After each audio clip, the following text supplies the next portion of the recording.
I'm Leslie Meredith, Breakbulk Events and Media, and I have two members of the panel that was talking about a new joint venture between Cerence and Sinotrans.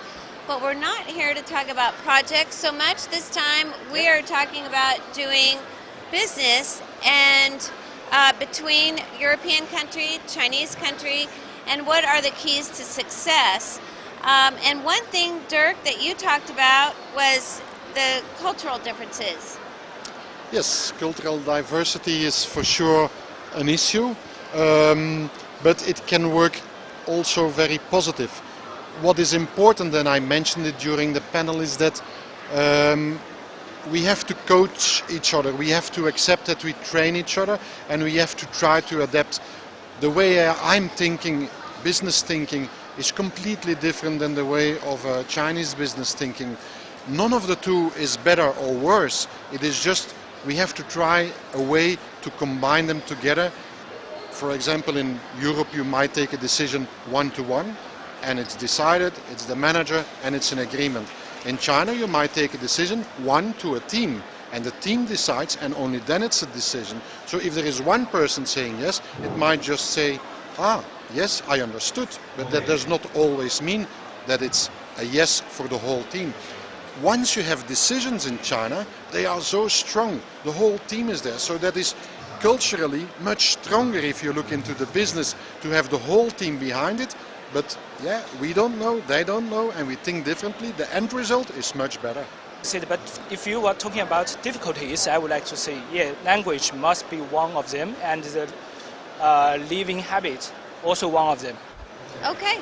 All right. Now I want you each to think for a second. And if you could, Dirk, if you could ask Vincent to change one thing, what would that be, and vice versa? Okay. Whoa, but Vincent is an exception because he has a very Western thinking. Wow. So maybe not Vincent, but just generally, if there's one thing, one request you could make, what would it be?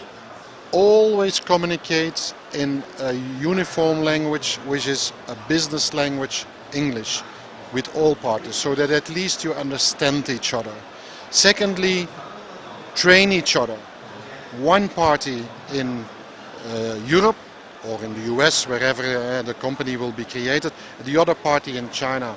So what I would ask him to do is come as quick as possible to Europe and let yourself be trained for 2 weeks by all my colleagues.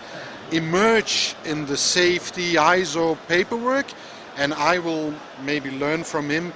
I arrange things, you do the paperwork and the documentation better, and the two together is an arrangement with good documentation. Excellent. I like that. It sounds like a good trip for you too, right? Yes. Okay, one thing to ask Dirk.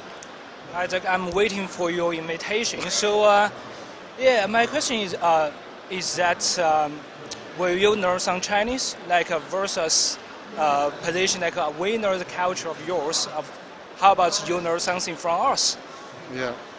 Okay. Well, I will try. All right. And I visit already a lot of cultural things in China, so I'm going there. Okay, sounds like we have two willing partners. Thank you For so sure. much. Thank you. Thank you.